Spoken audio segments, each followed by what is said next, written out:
Well, this is one of the problems with this left-wing gender ideology, is that no one who espouses it can even tell you what these words mean. Like, what is a woman? Hollywood and the woke elites were furious, and they're still reeling from the humiliation. Walsh didn't just challenge the status quo, he completely crushed it, and now everyone's talking. Matthew Walsh's takedown on Dr. Phil, the moment Hollywood can't stop talking about. When Matthew Walsh, the conservative commentator known for his fearless critiques of progressive ideologies, appeared on Dr. Phil, no one expected the conversation to explode the way it did. Walsh, a longtime critic of woke culture and author of controversial books like The Unholy Trinity, went head-to-head with woke activists on one of the most contentious topics of our time: gender identity. What started as a discussion about pronouns and inclusivity quickly morphed into one of the most viral moments on daytime television. But listen, you won't even tell me what the word means, though. So that's the problem. Women, In a debate that escalated with intensity, Walsh posed a deceptively simple question: what is a woman? To most people, this would seem like a straightforward inquiry, but in the woke era we live in, this question has become the cultural equivalent of lighting a fuse. The panel of woke activists seated beside Walsh struggled to answer the question directly, relying instead on ideological talking points about gender being a social construct. To Walsh, this was pure nonsense. If anyone can be a woman, he said, then no one is a woman.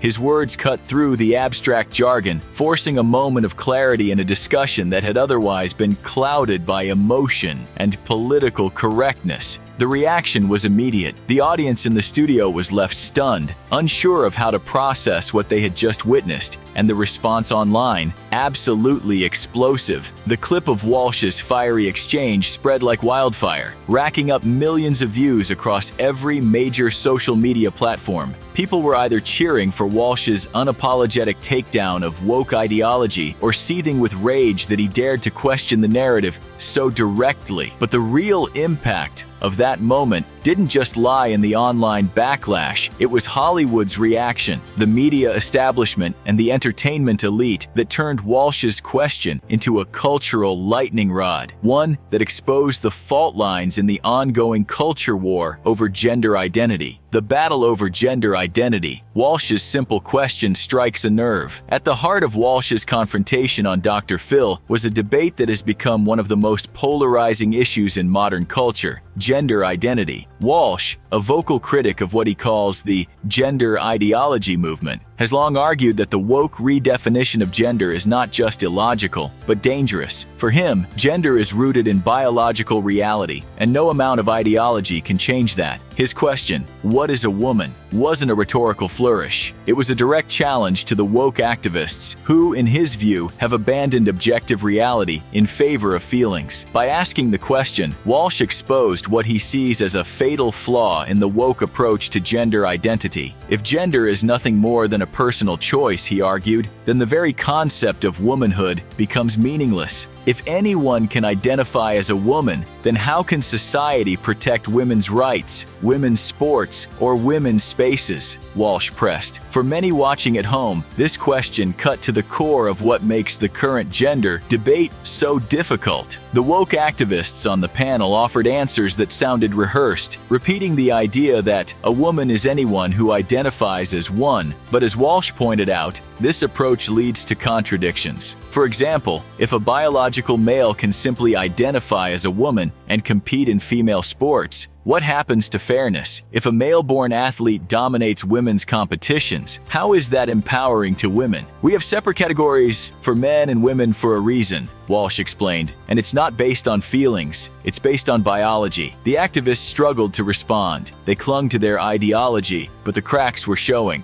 And Walsh, undeterred, continued to dismantle their arguments, piece by piece. It was a masterclass in confronting the logical inconsistencies of woke ideology, and it left a deep impact. Walsh's straightforward logic left his opponents flustered and the audience captivated. His question, simple as it was, exposed a deep fracture in the woke narrative that even Hollywood and the media couldn't ignore. Hollywood's meltdown, the woke elite, go into overdrive. What followed Walsh's appearance on Dr. Phil was nothing short of a cultural firestorm. Hollywood, which has been a vocal supporter of woke ideology, particularly around issues of gender and identity, lost its collective mind. Celebrities lined up to condemn Walsh, painting him as a villain for simply asking a question that has become taboo in progressive circles. Leading the charge was none other than Ellen Page, now known as Elliot Page, a prominent trans activist who took to Twitter to accuse Walsh of erasing the experiences of transgender people. Page, who made headlines in 2020 after coming out as transgender, called Walsh's comments dangerous and deeply harmful. According to Page, Walsh's refusal to embrace the fluidity of gender identity was an attack on the entire trans community. But Walsh didn't back down. He responded directly, pointing out that asking for a clear definition of what constitutes a woman isn't an attack on anyone's identity. It's a necessary part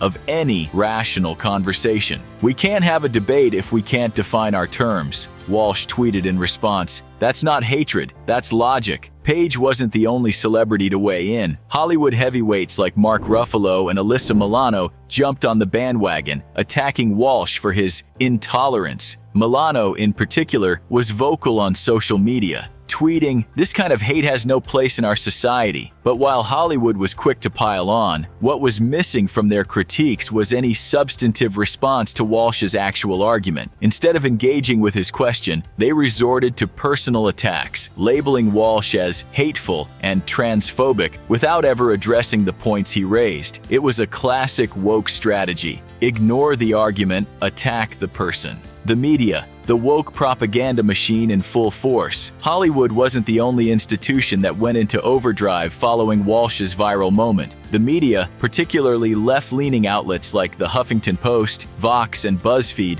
unleashed a barrage of hit pieces aimed at discrediting Walsh. Headlines like Matthew Walsh's transphobic meltdown on Dr. Phil and Why Walsh's anti-trans rhetoric is dangerous dominated the news cycle, with each article painting Walsh as a bigot whose views were beyond the pale. But what's striking about these articles is how little they engaged with Walsh's actual argument. Instead of addressing the substance of his question, what is a woman, the media focused on vilifying Walsh as a dangerous voice in the so-called anti-trans movement. This is a hallmark of woke media strategy. When faced with a powerful argument that they can't counter, they turn the discussion away from the content and focus on character assassination. Walsh, however, was unfazed. In interviews following the Dr. Phil appearance, he called out the media for failing to do its job. "The media isn't interested in truth anymore," Walsh said in one interview. "They're interested in pushing a narrative, and anyone who questions that narrative is immediately branded as hateful or bigoted." It was a stinging indictment of the media's role in amplifying woke ideology, and it resonated with many viewers who have grown tired of the media's refusal to engage in honest debate. The broader cultural war, why Walsh's takedown matters. Matthew Walsh's takedown on Dr. Phil was more than just a viral moment. It was a cultural flashpoint in the broader war over woke ideology. By asking a simple yet powerful question, what is a woman? Walsh exposed the weakness at the heart of the woke movement's gender ideology. If the woke activists on Dr. Phil couldn't even answer a basic question like that, what does that say about the movement's ability to shape policy and influence culture? Walsh's critique of woke gender ideology goes beyond the immediate debate. It's a broader indictment of how woke culture elevates subjective feelings over objective reality. We're being told to deny reality, Walsh argued, in favor of people's feelings, and that's a dangerous path to go down. For many, Walsh's critique struck a chord because it echoed a growing frustration with the increasingly surreal demands of woke culture, where basic truths are being sacrificed on the altar of political correctness. The importance of Walsh's question extends beyond gender identity. It raises fundamental questions about how society defines truth, reality, and fairness. If woke culture can't provide clear, coherent answers to those questions, then how can it expect to build a sustainable movement? Walsh's appearance on Dr. Phil resonated with millions of people because it offered something that has been missing from public discourse for a long time: clarity. The woke activist backlash, demands for apologies and boycotts. The reaction from woke activists was swift and severe. Many accused Walsh of promoting hate speech, and some demanded that Dr. Phil issue an apology for giving him a platform. Online petitions were started calling for Walsh's deplatforming, and activists organized social media campaigns to boycott Walsh's podcast. But despite the fury, Walsh's momentum only grew. In fact, the backlash seemed to have the opposite effect. Instead of silencing Walsh, the outrage gave him a larger platform from which to launch his critique of woke culture. His podcast saw a spike in downloads, his social media following increased, and interviews with him were being shared widely across conservative circles. The attempts to cancel Walsh only fueled his fire. Walsh doubles down, unapologetic and unrelenting. If the woke mob expected Matthew Walsh to issue a groveling apology, they were sorely mistaken. In the days following the Dr. Phil appearance, Walsh didn't back down. Instead, he doubled down on his critique of woke gender ideology. "I'm not going to apologize for asking a simple question," Walsh said in one interview. The fact that asking, "What is a woman?" is considered controversial shows just how far we've fallen down this rabbit hole. Walsh's unapologetic stance resonated with many people who have grown tired of the constant demands for political correctness. In an era where public figures are often forced to issue apologies for even the mildest transgressions, Walsh's refusal to cave was a breath of fresh air. "I'm not here to win a popularity contest," Walsh said. "I'm here to speak the truth." Matthew Walsh's Dr. Phil takedown is a cultural flashpoint. Matthew Walsh's viral moment on Dr. Phil wasn't just a debate, it was a cultural flashpoint that exposed the deep contradictions at the heart of woke ideology. By asking a simple question,